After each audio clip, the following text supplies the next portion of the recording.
Our third vehicle for the fluid check today is a little Toyota Corolla. We're going to go around and show you where all of the fluid locations are on this vehicle now.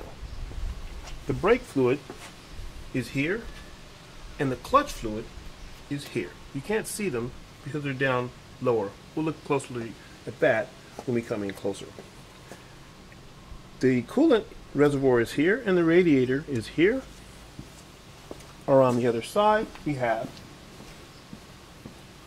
the engine oil here and here. Here's the dipstick, and here's the fill cap, and down below, you can't see that either, is the power steering. So we'll look at all these a little bit closer so you can actually see them. So let's go over here and take a closer look at where the brake fluid and clutch fluid is on this vehicle. This first one here is the brake fluid, and this farther one is the clutch fluid. Brake fluid and clutch fluid are the same. You put the same fluid in both. So to check them, take it off. Look here, and you can see this is full. It also has a fill line on the side that you can look at. So here we are looking at the brake and the clutch. Here's the brake reservoir. Here's the clutch reservoir. And if you look closely, you can see the fill max level right here. That's how full this reservoir should be. Take off the cap, you can see that it's full, and both the brake and clutch take the same type of fluid. This one is full as well.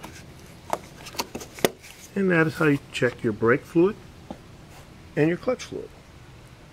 Next up is the coolant. We have the coolant overflow here, and here's the full line marked in red. You can see that the actual coolant is a little bit down in here, but it's within the range.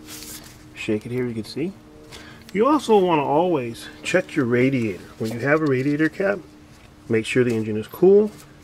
Open your cap and see what the level is in your radiator. You should be able to see the fluid fill full in your radiator.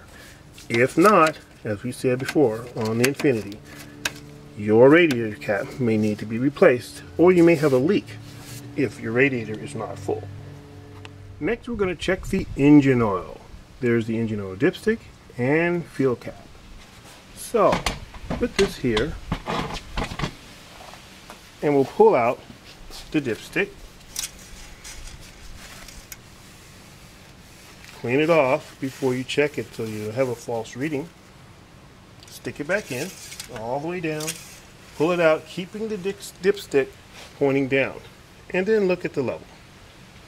And this one looks to be full.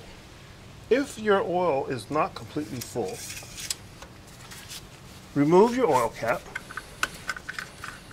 and you fill here. Use about a fourth of a quart at a time so that you don't overfill your engine with oil. And then check the level again. Next, we're going to check the windshield washer fluid, and it's the same as the other two vehicles. Here's the washer fluid reservoir. You just remove the cap and pour fluid in until it's full or you run out. There we go. And that's how you check your washer fluid.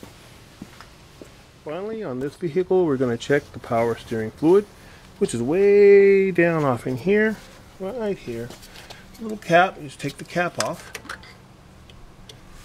And we're going to clean this, just like we do the others. Put it back in. You want to screw it all the way down so that you can get a real accurate reading. Then turn it, take it out, keep it pointing down, and look at where the fluid is. Now it has two sides. One side is for hot and one side is for cold. So if your engine is warm, you want to check one side, and if your engine hasn't been running and it's cool, you want to check the other. Well, this engine has been sitting here. It's nice and cool. And we'll see that the fluid level is right here at the top. So it's full. and this is in good shape. If you happen to overfill the power steering on accident, it probably really doesn't hurt anything, but to remove it, just use a syringe. And that's how you check the power steering fluid on this vehicle, Toyota Corolla.